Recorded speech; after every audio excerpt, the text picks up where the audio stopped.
क्या हुआ था 10 साल पहले सावी विला में? कहाँ है सावी? दिग्विजय का ये सच बनेगा अनुपमा के लिए मरहम।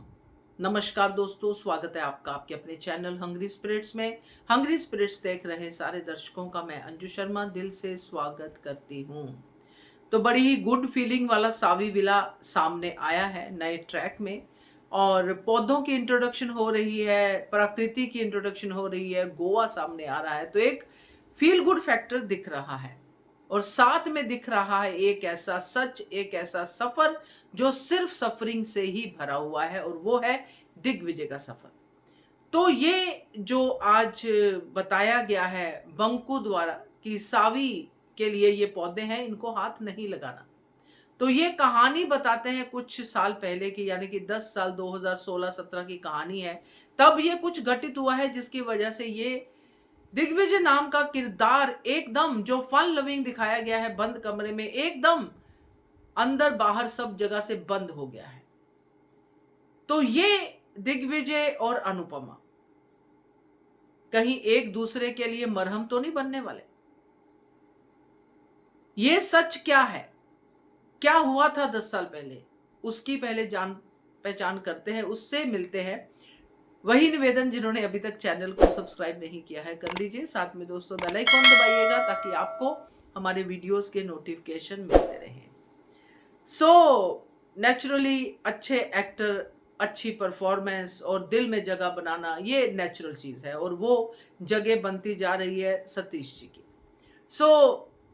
यहां पर बड़ा ही क्लियर है कि एक ऐसी कड़वी याद है साथ में उनकी बेटी की, जो उनको हर पल सताती है, जिसने इनको इतना कठोर कर दिया है। अब इनकी और अनुपमा की पीड़ा अलग नहीं है, ऐसा दिख रहा है। एक तरफ सावी के दुख में है दिग्विजय, और इधर अनुपमा है प्रार्थना के दुख में। एक तरफ आपने देखा होगा लाइन से सावी के जन्म दिवस के पौधे लगे हुए हैं, या डेथ एनिवर्सरी भी हो सकती है। इस तरफ अनुपमा ने प्रार्थना के नाम का तुलसी का पौधा लगाया है। आप देखिए कैसे स्टोरी को देखा जा सकता है। जो मैं देखती हूं मैं वही आपसे बात करती हूं। इसी एंगल से स्टोरी को आगे बढ़ाते हुए अगर हम जाएं, तो ये गम जो है सावी का, ये कहीं वही गम तो नहीं जो अनुपमा का है? कहीं सावी की डेथ दिग्विजय के कारण तो नहीं हुई? दिग्विजय को बचाते हुए, या दिग्विजय और उसकी वाइफ के बीच में कुछ ऐसा हो, या कुछ भी ऐसा जिसकी वजह से सावी की डेथ होगी, और सावी की डेथ के लिए दिग्विजय खुद को जिम्मेदार मानता है? या फिर डेथ नहीं हुई, सावी छोड़ के चली गई?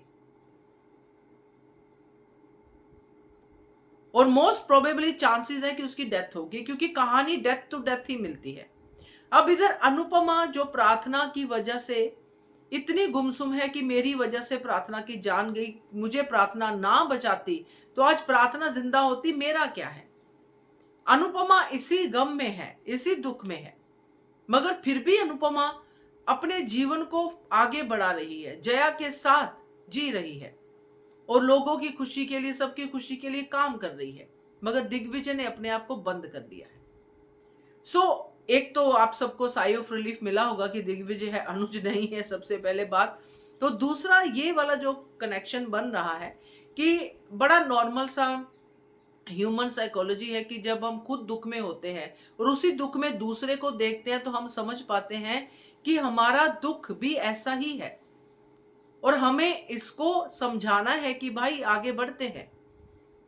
और जब हम दूसरे को समझाने लगते हैं, दूसरे को समझने लगते हैं, तो हमें खुद भी समझ में आता है कि नहीं, ये सिर्फ हादसा ही था। जब हम उसको समझाएंगे, जैसे कि अनुपमा की जर्नी अब दिग्विजय के साथ आगे बढ़ेगी, जब दिग्विजय को वो समझाएगी कि ये हादसा था, आपने अपनी बेटी के लिए कुछ नहीं ऐसा किया है कि आपकी बेटी बर्बाद हो या मरे या दूर चली जाए, आपने वही किया जो एक बाप करता है।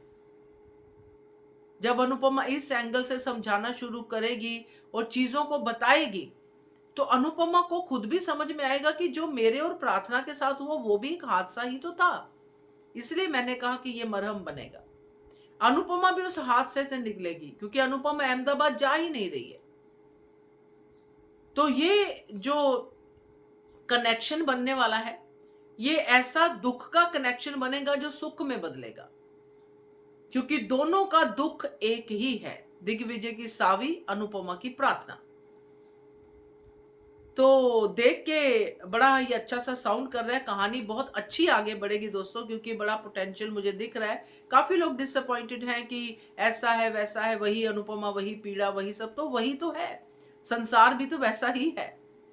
अब जरूरी तो नहीं कि हर कोई हर बार यानी कि सक्सेसफुल ही, और खास करके वो लोग जो सेल्फलेस जीवन जीते हैं वो कम ही जो है दुखी होते हैं, क्योंकि वो हर दुख में सुख को ढूंढ लेते हैं। तो अनुपमा वैसी ही है। अब अनुपमा के लिए इसकी प्रॉब्लम सॉल्व करना, सावी वाला केस सॉल्व करना, इसके अंदर से गिल्ट खत्म करना प्राइमरी हो जाएगा। और इसमें अनुपमा की मदद जया भी करेगी, जो कि बहुत प्यारी बच्ची है और बहुत अच्छी एक्ट्रेस है। तो ये पूरा का पूरा स्टोरी मुझे दिख रहा है कि जो सावी है और जो प्रार्थना है, ये दोनों ही नहीं है संसार में, मगर ये अभी भी इनके दोनों के दिलों में गिल्ट बन के बैठी हुई हैं, और इनको इनकी सोल को आजादी देनी है, तो हमें अंदर के गिल्ट को खत्म करना पड़ेगा। तो देखते हैं कैसे आती है सामने कहानी। मेरी कहानी तो यही है, क्या कहते हो आप? कमेंट कीजिएगा। देखते रहिए channel hungry express. Thank you.